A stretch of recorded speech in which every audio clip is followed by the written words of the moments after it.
Mesdames, Messieurs, bonsoir. Merci de votre fidélité. Voici le sommaire de ce journal. Les populations de Banté adhèrent au programme d'action du gouvernement. Elles l'ont fait savoir ce week-end au cours d'une activité publique dans la localité.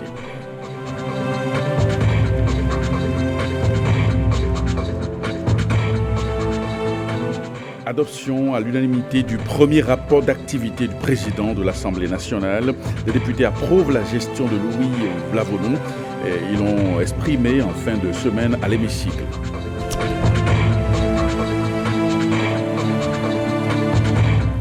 Et puis des distinctions et succès qui emplissent une carrière. L'artiste Nicanor a de beaux jours devant lui. Dans ce journal, zoom sur son parcours, sa vie de star et ses ambitions. Et on ouvre cette édition par le Parlement où les députés ont validé le premier rapport d'activité de leur président, Louis Vlavonou. C'était en fin de semaine à Porto-Novo, plus précisément au Parlement. Reportage. Un test réussi pour le président de l'Assemblée nationale 8e législature, pourrait-on affirmer. Le tout premier rapport d'activité de Louis Vlavonou a été adopté à l'unanimité. Un rapport qui s'articule autour de 2 points, les activités parlementaires proprement dites et les activités d'administration et de gestion du Parlement. Sur les activités parlementaires, le management et le leadership du président Vlavonou ont entraîné un taux de participation de plus de 93% des députés aux différentes activités couvrant la période du 1er avril au 30 septembre 2019, la période sur laquelle porte le rapport présenté à la plénière. Louis Vlavonou déplore toutefois la faible utilisation des outils de contrôle de l'action gouvernementale, justifiée par le fait que 60% des députés de la 8e législature découvrent pour la première fois l'institution et ont donc besoin d'être formés à cela. Sur le plan des activités d'administration et de gestion du Parlement, les ateliers de renforcement des capacités des parlementaires, mais aussi du personnel administratif et certaines décisions prises sont motivées par le souci d'une gouvernance axée sur la performance et sur l'efficacité en tout temps et en tout lieu, rappelle Louis Vlavonou. À ma prise de fonction, le constat fait au plan de la gestion administrative, financière et sociale du Parlement ne paraît pas assez reluisant. C'est pourquoi, avec le bureau, appuyé par la conférence des présidents, nous avons entrepris des réformes qui paraissent douloureuses, mais indispensables à la survie et au respect de notre institution. Mon premier combat est celui de la malgouvernance, le clientélisme tous azimuts dans la gestion du personnel. J'entends aussi faire de la diplomatie l'un des axes principaux de développement de notre institution. La communication sera également le socle de mes actions. Une philosophie soutenue par ce slogan, faire de la 8e législature une référence dans la production de lois de qualité, dans le contrôle de l'action gouvernementale et de la représentation. Pour la traduire en actes, quelques décisions sont déjà tombées. Par complaisance que nous avons résilié les contrats des 10 agents toutes catégories confondus en 2019, recrutés en 2019. Sinon, voyez avec moi, si les élections sont au 28 avril, est-ce qu'on pouvait encore recruter quelqu'un le 18 avril? Entre nous, entre vous et moi, à la veille des élections, on avait continué à recruter. Donc, on n'avait pas vu l'opportunité et la pertinence de ce recrutement, par exemple. C'est juste un exemple. Et lorsque nous avons parlé de la résiliation du contrat du ministère conseil, dont le cahier de charge ne l'obligeait qu'à 4 heures de présence au poste, ainsi que la résiliation de l'expert en assurance, qui lui aussi n'avait que 4 heures de présence au poste, nous avons évité sciemment de dire que chacun gagnait 1 750 000 francs par mois pour 4 heures de service. Le président de l'Assemblée nationale, 8e législature, voudrait surtout travailler à renvoyer dans l'opinion l'image d'un Parlement travailleur, soucieux du bien-être du Béninois, où qu'il se trouve. Il nous faudra réinventer au sein de l'administration parlementaire l'éthique et une nouvelle méthode de gestion des intérêts partisans en privilégiant l'écoute, la concertation et le consensus. Je n'oublie pas la relecture du règlement administratif et financier qui doit prendre en compte les réalités d'un Parlement moderne qui fait du travail bien fait, de la transparence et de la bonne gouvernance dans la gestion des réalités au quotidien. Les manuels de procédure doivent être élaborés de manière réaliste afin de fixer les responsabilités des uns et des autres, le timing d'exécution des tâches et le degré d'implication de chacun en cas de besoin. Ce lundi, les députés devraient se retrouver en commission pour étudier le projet de loi des finances et du budget général de l'État au titre de 2020. On reste à Porto-Novo, mais cette fois-ci pour y évoquer donc la rentrée judiciaire, une rentrée judiciaire 2019-2020 qui a mobilisé les acteurs de la justice et les membres du gouvernement et également les corps diplomatiques accrédités au Bénin. Reportage signé Guillaume Avienon. C'est avec une thématique tirée de l'actualité qualifiée de brûlante que s'ouvre la cérémonie de la rentrée judiciaire officielle 2019-2020. Le magistrat et les réseaux sociaux. Un thème qui relance, selon le barreau, invité à se prononcer sur un problème devenu récurrent relatif à la déontologie du magistrat. Le barreau, à l'entame de ses observations, énonce une série de questionnements et va jusqu'à se demander s'il ne va pas tomber dans un piège tendu, étant donné la délicatesse du sujet. Je me suis aussi demandé, Monsieur le Président, Mesdames et Messieurs les conseillers, s'il se préparait une mise en garde que Born Before Computer, les anciens conservateurs mais avisés, assis mais voyant loin, comme le dit sans prétention l'adage, entendaient administrer comme conseil à des générations de collègues plus numériques, mais habités par toute l'insouciance, la précipitation et la boulimie de la jeunesse. Pardonnez, Monsieur le Président, si mes mots choisis tressés pour la circonstance montrent une audace excessive au regard du politiquement ou juridiquement correct. Après avoir explicité le concept de réseaux sociaux et des risques que ces accès constituent pour le magistrat, il propose alors que celui-ci, présent sur les réseaux sociaux, s'en tienne rigoureusement à ses obligations de réserve. Le reprenant à leur compte, le procureur général près la Cour suprême Onésime Madodé et le président de l'institution insistent sur l'obligation pour le magistrat en toutes circonstances de se rappeler le serment prêté à l'occasion de son installation. Un rappel d'où jaillit cette interrogation: dans quelle mesure les libertés d'opinion, d'expression et d'association garanties à chaque citoyen et donc au magistrat s'accommodent-elles de son obligation à respecter le serment prêté? Par ce serment, rappelons-le, le magistrat jure notamment d'exercer ses fonctions en toute impartialité, de conserver le secret des délibérations et des votes, de ne donner aucune consultation à titre privé, de ne prendre aucune position publique sur les questions relevant de la compétence de sa juridiction et en définitive de se conduire en tout loyalement et dignement. Quant au ministre de la Justice, représentant le président du Conseil supérieur de la magistrature, le chef de l'État, il estime que la justice n'accompagne pas encore à suffisance le développement du pays, un accompagnement rendu encore plus difficile avec le développement des différents usages de l'Internet. Même dans les démocraties les plus aguerries, la présence du magistrat sur les réseaux sociaux est une source de malaise et ne fait pas l'unanimité. Il est pour le moins difficultueux de savoir où placer le curseur entre la nécessaire liberté d'expression dont peut jouir le magistrat en tant que citoyen et la non moins nécessaire observance des règles de déontologie les plus élémentaires.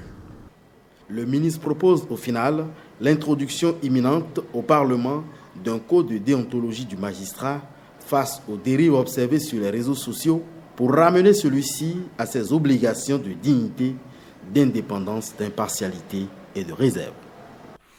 Et parlons à présent de l'épanouissement des filles au Bénin. Plan international renforce le combat à Banté.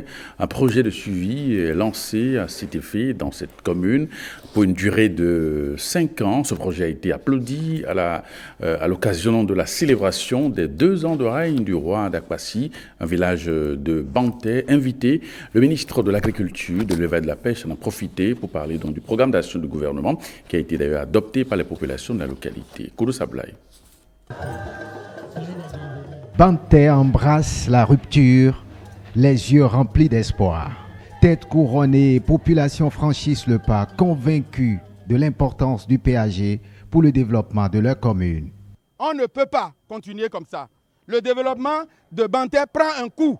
Et nous allons les semaines qui viennent, nous allons faire un grand rassemblement de tous les fils, de tous les cadres de Banté et nous mettre ensemble. Et nous devons prendre notre part dans le programme.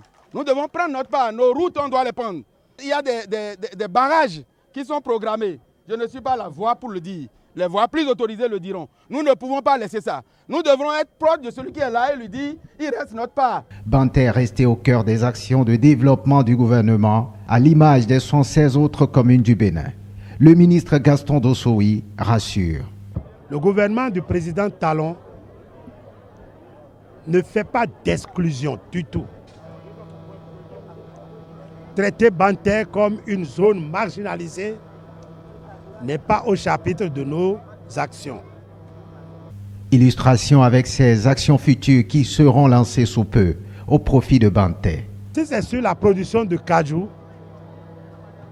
nous avons financé beaucoup d'actions pour entretenir les vieux vergers, pour mettre en place des nouvelles plantations avec des plans subventionnés. Nous avons payé de jeunes gens pour assurer un accompagnement, pour aider les gens à se constituer en coopérative et faire des ventes groupées. C'est dans notre intérêt, c'est dans votre intérêt. Sur l'ouverture des pistes,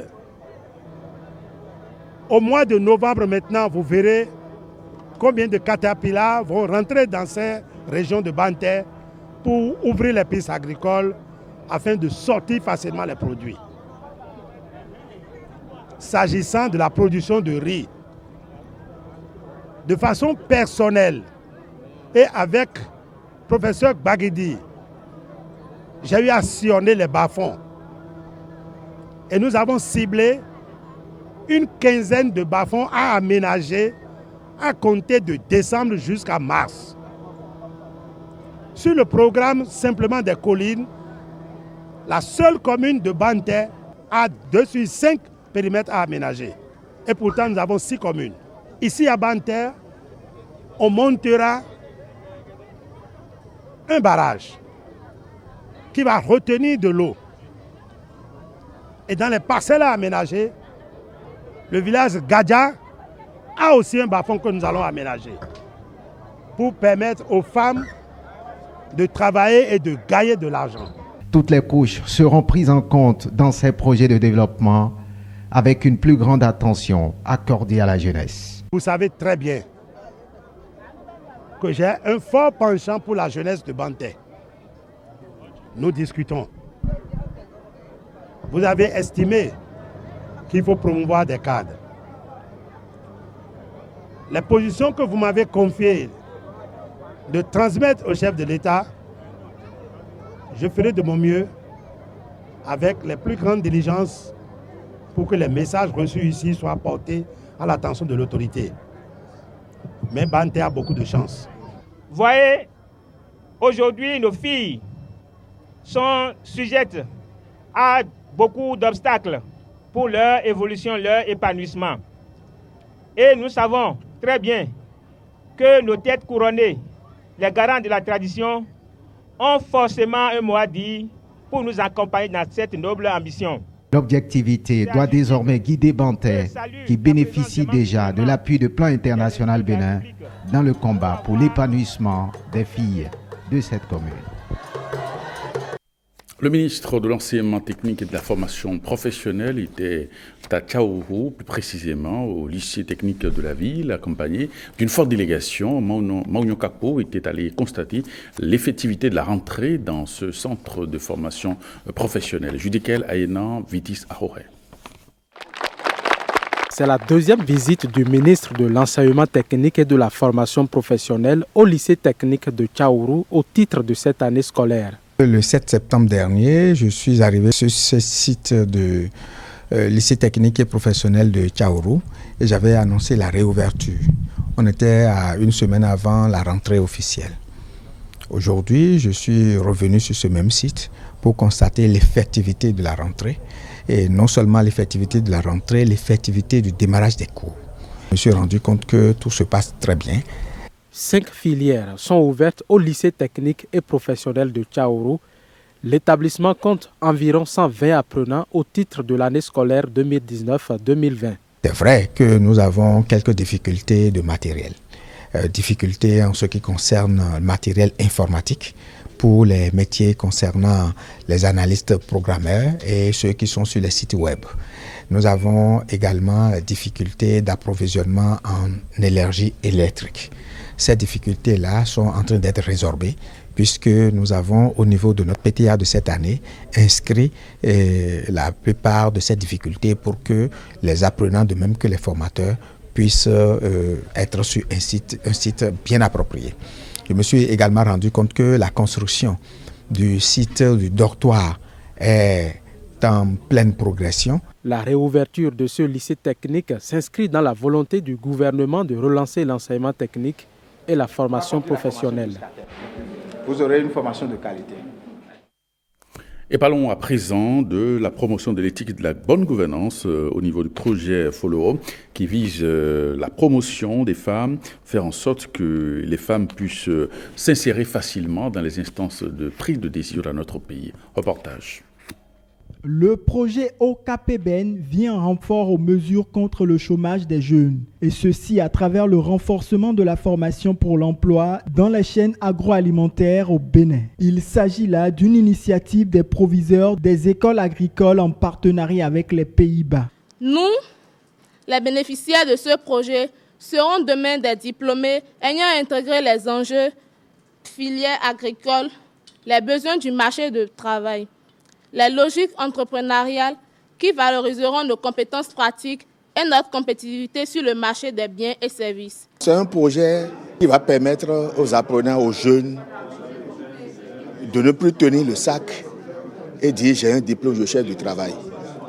C'est un projet qui permet à ceux qui vont sortir et qui vont travailler sur ces chaînes de valeur, soit de s'installer ou d'être utilisés dans des entreprises agricoles parce qu'ils auront la perfection. Les filières agricoles où la prospection d'un sentier des plus favorables à la sécurité alimentaire et le plein emploi des jeunes en entreprise. C'est pour cela que les autorités en charge des enseignements secondaires techniques et de la formation professionnelle ont adoubé ce projet. Ce projet est une occasion privilégiée qui nous est donnée et de construire à nouveau ou de renforcer les acquis de nos lycées techniques et agricoles. Je suis très contente qu'on a mis 1,5 milliard de francs CFA dans ce programme et vraiment très heureuse qu'on va travailler sur cette formation technique des jeunes pour que les jeunes puissent devenir des entrepreneurs agricoles, des enseignants, mais des modèles aussi. Et que vraiment vous puissiez prendre en vos mains votre futur et votre futur économique. Le projet OKPBN va prendre en compte 10 lycées techniques agricoles du Bénin avant de s'élargir à d'autres centres agricoles de la sous-région. Le citoyen et la consolidation de la nation à l'ère du numérique, c'est un atelier qui a donc pour thème la consolidation de la nation à travers un bon usage du numérique. Reportage. La diffusion massive de fausses informations, les incitations à la haine, à la violence sont courantes. C'est au regard de ces constats et fort de sa mission que l'Institut de formation sociale, économique et civique a initié cette journée d'éducation citoyenne. La Direction générale de l'Infosec veut ainsi contribuer à la construction et la consolidation de la nation béninoise. Ceci à travers l'information et l'éducation des citoyens sur leurs responsabilités à l'ère des réseaux sociaux. Dès lors, les citoyens doivent davantage prendre conscience de leurs responsabilités dans l'utilisation des réseaux sociaux pour ne pas être vecteurs des actes qui portent entorse à la construction d'une nation forte en général et à la consolidation de la paix et de l'unité nationale en particulier. Le citoyen et la consolidation de la nation à l'ère du numérique. Pour aborder cette thématique majeure, 3 volets principaux seront observés. 1. Rôle et responsabilité du citoyen dans la consolidation de l'État-nation. 2. Protection des données à caractère personnel au Bénin. Acteurs, enjeux et défis. 3. Les Béninois face à l'utilisation des réseaux sociaux numériques. Analyse et perspective. Pour l'atteinte de ces objectifs, une équipe d'experts aguerris a été mobilisée. Ensemble avec les acteurs de la société civile, des chercheurs, des journalistes issus des médias digitaux, des jeunes étudiants et autres, ils vont ressortir des solutions susceptibles de renforcer le sens de responsabilité des citoyens pour une nation davantage pacifique. Et parlons de cette cérémonie de remise de bourse par le groupe Canal+, à des élèves du CEG d'Antokpa de Cotonou. L'initiative consiste à soutenir les efforts dans le secteur de l'éducation. C'est un reportage signé Robert Copin-Dor. Mondi Nouroudine en 6e B et Hundro Joséphine en 5e D reçoivent un coup de pouce de Canal+ Bénin, aptes à assurer leur scolarité. Outre les bourses d'études, le CEG d'Antokpa bénéficie également des accessoires multimédia. Un geste salvateur signé Canal+ Bénin, soucieux de l'éducation de la jeunesse béninoise. Canal+ Bénin a souhaité aller encore plus loin dans toutes les éducations qu'on fait. On le fait déjà au travers de nos programmes, puisqu'on propose de nombreuses chaînes éducatives pour que les enfants puissent apprendre, et bien souvent apprendre en s'amusant. On a souhaité aller plus loin, donc on aidant directement le CEG d'Antokpa. On est dans le CEG en donnant des bourses à des élèves qui sont méritants mais qui sont dans le besoin. Leur donner des bourses pour payer leurs frais de scolarité, mais également pour payer leurs frais de vie, puisqu'on sait que c'est difficile pour eux pour manger tous les jours. Donc on a voulu les accompagner là-dedans. Et puis on a voulu accompagner l'ensemble des enfants du collège en leur distribuant des livres et en créant aussi un espace multimédia dans lequel ils auront des ordinateurs à disposition et également des télés durant lesquelles ils pourront regarder tous nos programmes éducatifs et puis donc apprendre en se divertissant. Ils ne seront plus après les cours à traîner dehors, peut-être faire des mauvaises fréquentations. Ils auront un espace au calme à eux pour s'instruire. Un soulagement pour les responsables du collège d'enseignement général d'Antokpa. C'est véritablement un soulagement. Quand on connaît les conditions, vous vous imaginez, en plein cœur de Cotonou, qu'un apprenant fille soit sans domicile et qu'elle soit obligée d'aller travailler dans le marché ou de vendre du citron à travers les rues de Cotonou pour payer son loyer, sa couchette à 100 francs. Ses besoins vitaux sont payés par elle-même. Cela vraiment donne la chair de poule. Il fallait faire quelque chose. Il fallait sauver cette fille. Cela nous a amenés à aller vers des personnes de bonne volonté. Et c'est ce que la manifestation de ce que Canal+ vient de faire. Canal+ vient de montrer qu'ils ne sont pas seulement des marchands d'objets de communication ou autres, qu'ils sont véritablement des citoyens du monde qui militent pour une éducation. Parce que l'éducation est la clé de voûte du développement. Le CEG d'Antokpa vient donc de recevoir son premier cadeau à l'orée de son jubilé d'or. Et parlons maintenant de cette activité des conseillers communaux et municipaux du Borgo qui planchent sur l'amélioration des conditions de vie et du mieux-être des populations du département de Borgo. C'est à travers la tenue des travaux donc, de la première session ordinaire 2019 du conseil d'administration de l'ADECOB, l'association pour le développement des communes du Borgo. Reportage. L'exécution du plan de travail 2019 de l'ADECOB est le premier point abordé lors de cette session ordinaire du conseil d'administration. Nous avons inauguré les travaux d'aménagement de la piste intercommunale Bembereke-Kosia-Sinandé. Cette piste longue d'environ 40 km enregistre chaque fois près de 2820 passages de véhicules et 11 000 passages de motos à 2 roues. Nous avons également réédité l'expérience des audits à blanc dans l'ensemble de nos 8 communes. 29 activités ont été programmées. À la date d'aujourd'hui, 23 ont été entièrement exécutées, ce qui nous donne donc un taux de réalisation physique de près de 79%. Alors, dans la même période, bien entendu, les activités supposent des ressources.